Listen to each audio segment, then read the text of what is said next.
ভাবুন তো, একদিন ঘুম থেকে উঠে জানলার বাইরে তাকালেন আর চারপাশে শুধু বরফ আর অন্ধকার।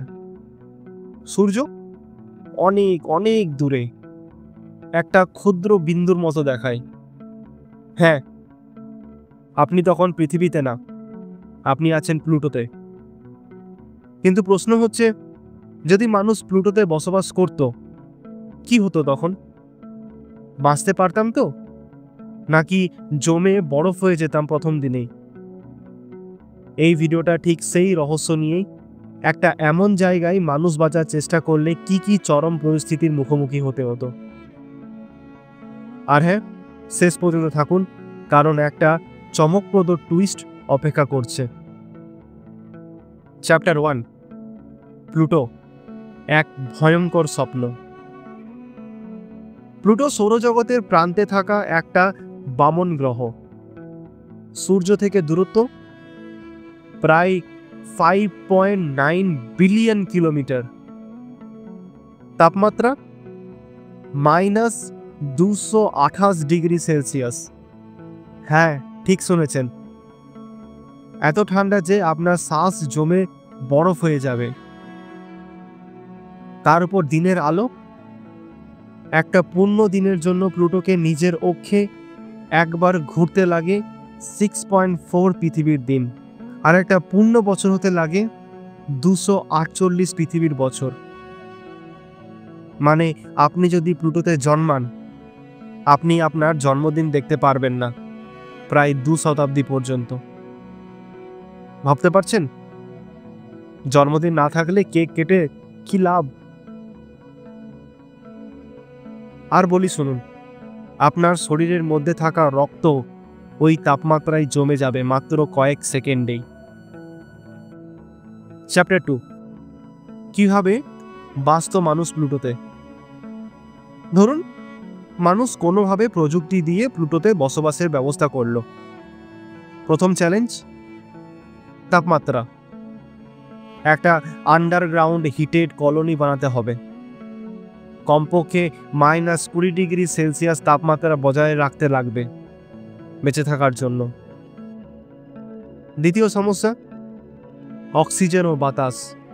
প্লুটোর আবহাওয়া মণ্ডলে নাইট্রোজেন ও মিথেন থাকলেও মানুষ শ্বাস নিতে গেলে লাগবে বিশুদ্ধ অক্সিজেন। সোলার প্যানেল কাজ করবে না, কারণ সূর্য অনেক দূরে। তাই ব্যবহার করতে হবে নিউক্লিয়ার ফিউশন রিঅ্যাক্টর বা ভূগর্ভস্থ জিওথার্মাল এনার্জি। কিন্তু একটা প্রশ্ন, প্লুটোতে যদি আপনি হাঁটতে যান, আপনি কি উড়ে যাবেন? হ্যাঁ, কারণ ওখানে গ্র্যাভিটি পৃথিবীর মাত্র 6%। মানে 50 কেজি ওজন হলে আপনি অনুভব করবেন মাত্র 3 কেজির মতো ওজন। একটা লাফে আপনি 20 ফুট পর্যন্ত উঠতে পারেন। চ্যাপ্টার 3, খাবার, জল ও সমাজ ব্যবস্থা। ঠিক আছে, আপনি ঠান্ডায় টিকে গেলেন, অক্সিজেনও আছে। এবার প্রশ্ন, খাবেন কি? প্লুটোতে কোনো গাছপালা বা প্রাণী নেই, তাই হাইড্রোপনিক ফার্মিং ব্যবহার করতে হবে।